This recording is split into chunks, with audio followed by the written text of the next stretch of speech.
வணக்கம், welcome to Ammachi's kitchen. இப்போ நம்ம பார்க்க போகிற சாஃப்ட் சப்பாத்தி எப்படி செய்யறதுன்னு செஞ்சு காட்டுறேன். மாவு எப்படி செய்யறதுன்னு பிசைஞ்சு காட்டுறேன், வாங்க பார்க்கலாம். சாஃப்ட் சப்பாத்தி செய்யலாங்க. அது எப்படிங்கிறத காட்டுறேன் பாருங்கள். என்னென்ன பொருட்கள் வேணுங்கிறதையும் சொல்லிடுறேன். இந்த டம்ளரால் 3 டம்ளர் மாவு போட்டிருக்கேன். எண்ணெய், இது ஆப்ப சோடாங்க, நம்ம சமையல் சோடா தான். தண்ணி, உப்பு. மாவு எப்படி பிசைறதுன்னு காட்டுறேன். ஆப்ப சோடா கொஞ்சமாக போட்டுக்கலாங்க. அதுக்கப்புறம் தண்ணி கொஞ்சம் கொஞ்சமாக ஊற்றணும். நிறைய ஊற்றிட்டாக்கா ரொம்ப இதாகிடும். அதனால் கொஞ்சம் கொஞ்சமாக மாவு பிசையலாம்.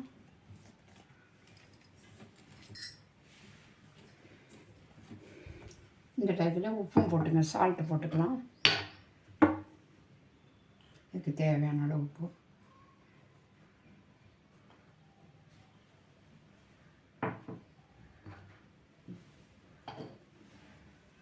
கோதுமை மாவு தான் போட்டிருக்காங்க. யாருக்கு என்ன மாவு பிடிக்குதோ இல்லை பிராண்டுங்க, மற்ற பிராண்டெல்லாம் போட்டால் பிடிச்சா போடுங்க. நான் கோதுமை மாவு போட்டிருக்கேன்.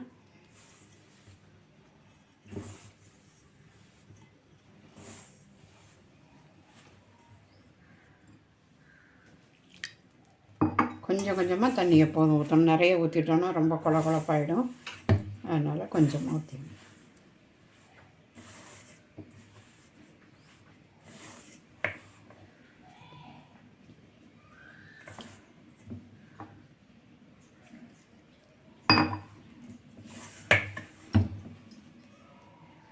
இப்போ சப்பாத்தி மாவு ரெடி ஆகிடுச்சுங்க.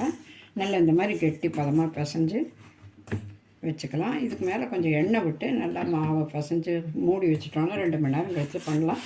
சப்பாத்தி ரொம்ப சாஃப்டாக இருக்கும் பாருங்கள். கொஞ்சம் எண்ணெய் கொஞ்சம் ஊற்றிக்கலாம்.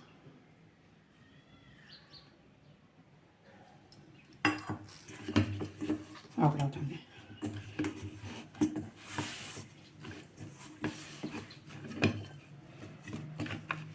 பாத்திரத்தில் ஒட்டாமல் எல்லாம் ஒரு பக்கமாக சேர்த்து நல்லா கெட்டியாக பாருங்கள். இந்த மாதிரி பதமாக இருக்கணும். இப்படி இருக்கணும்.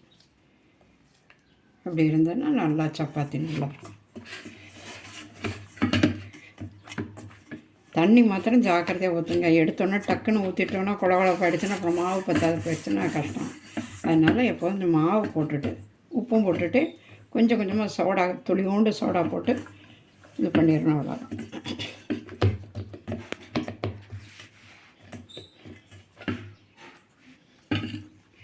இப்போ மாவை இப்படி பிரட்டி வச்சிட்டிங்கன்னா, உருட்டி வச்சிட்டிங்கன்னா நல்லாயிருக்கும்.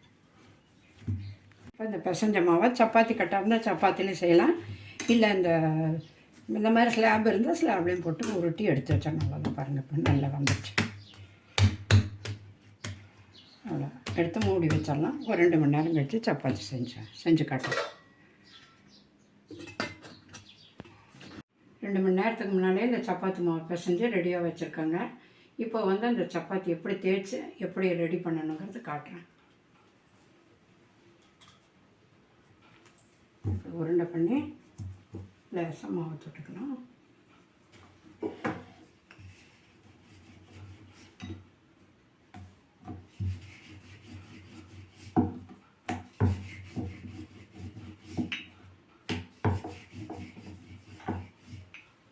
இப்போ இதில் கொஞ்சம் ஒரு பொட்டு எண்ணெய் நல்லா அப்படி தேய்ச்சி விட்டுருங்க.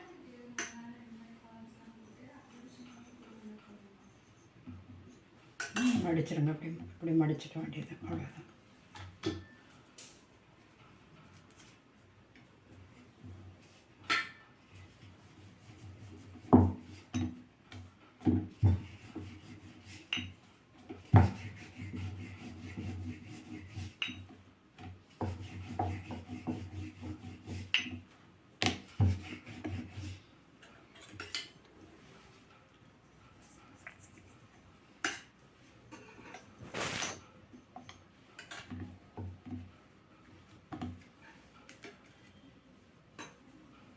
லேசாக உள்ள எண்ணெய் தடவி இது பண்ணிகிட்டு அது ஒன்றோட ஒன்று ஒட்டாமல் இருக்கும். அதுக்காக தான் லேசாக எண்ணெய் தடவை.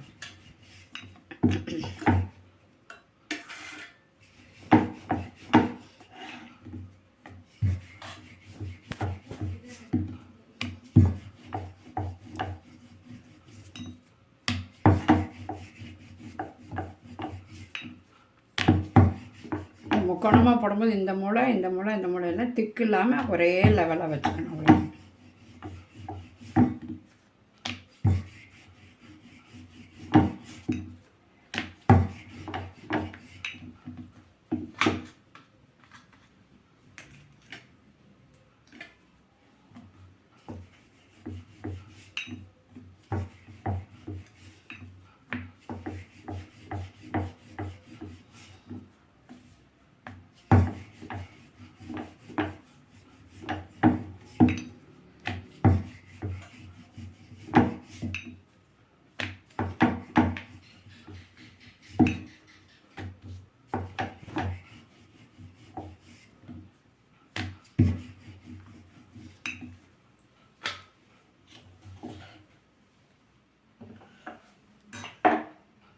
இப்போ சப்பாத்தி ரெண்டு சப்பாத்தி காட்டுறதுக்காக தேய்ச்சி வச்சுருக்கேன். எப்படி செய்கிறதுன்னு கல் போட்டு அடுப்பில் போட்டு காட்டுறேன்.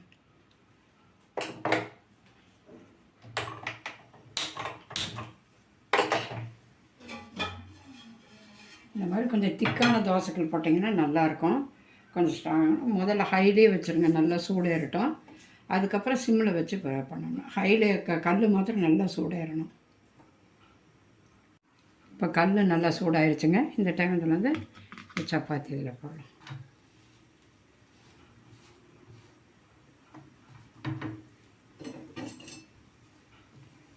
போட்டோன்னே எண்ணெயெல்லாம் ஊற்றக்கூடாது. கொஞ்சம் சிம்மில் வச்சேன், மீடியத்தில் வச்சுருக்கோம். இது நல்லா சூடேறும்போது அடியிலேருந்து அப்படி கொப்பளமாக மேலே வரும், பபுள்ஸ் மாதிரி வரும். அதுக்கப்புறம் அடுத்த பக்கம் திருப்பி போடலாம்.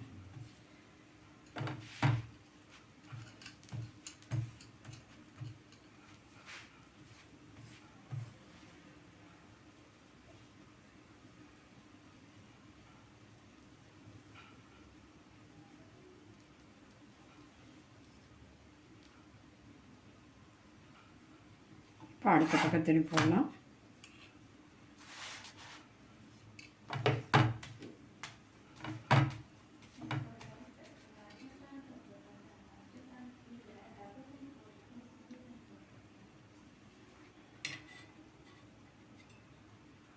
அப்புறம் திருப்பி முதல்ல போட்ட இல்லைங்களா, அதே இடத்த திருப்பி போட்டுக்கணும்.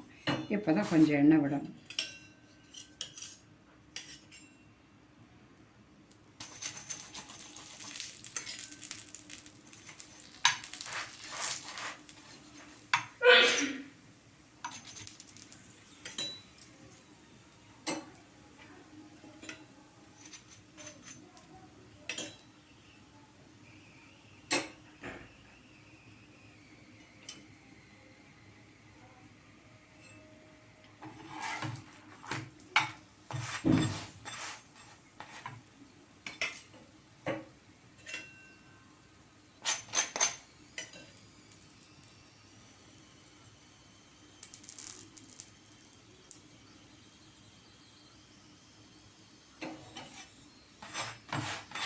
இப்படி கொஞ்சம் சுற்றி விடுங்க. இந்த மாதிரி திக்காக இடம்லாம் கொஞ்சம் அழுத்தி விட்டிங்கன்னா நல்லா சாஃப்டாக வந்துடும். நல்லா வெந்துருச்சு. அடுத்தது போகலாம். இப்போ இந்த செஞ்சு வச்சுருக்கோம் இல்லைங்களா, அதை வந்து இப்படி அழுத்தி வச்சுட்டோன்னா கொஞ்சம் சாஃப்டாகிடும். உள்ளே வந்து அப்படியே பொறையாக இருக்கும். சாப்பிடும்போது இன்னும் ஆறுனோன்னு பாருங்கள், நல்லா சாஃப்டாக இருக்கும்.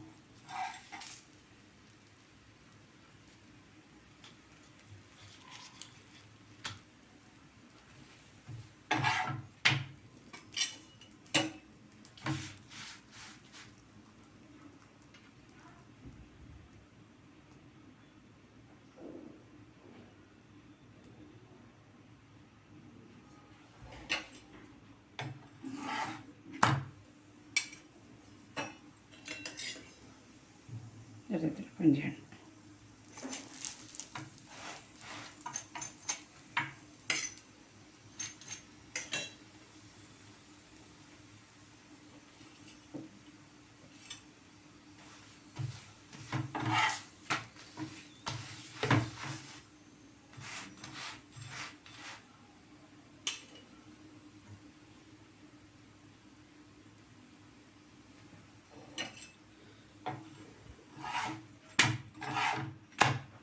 நல்லா வந்துருச்சுங்க.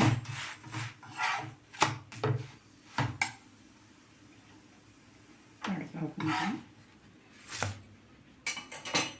திரும்பி இந்த சப்பாத்தி இப்படி அடிச்சுக்கணும்.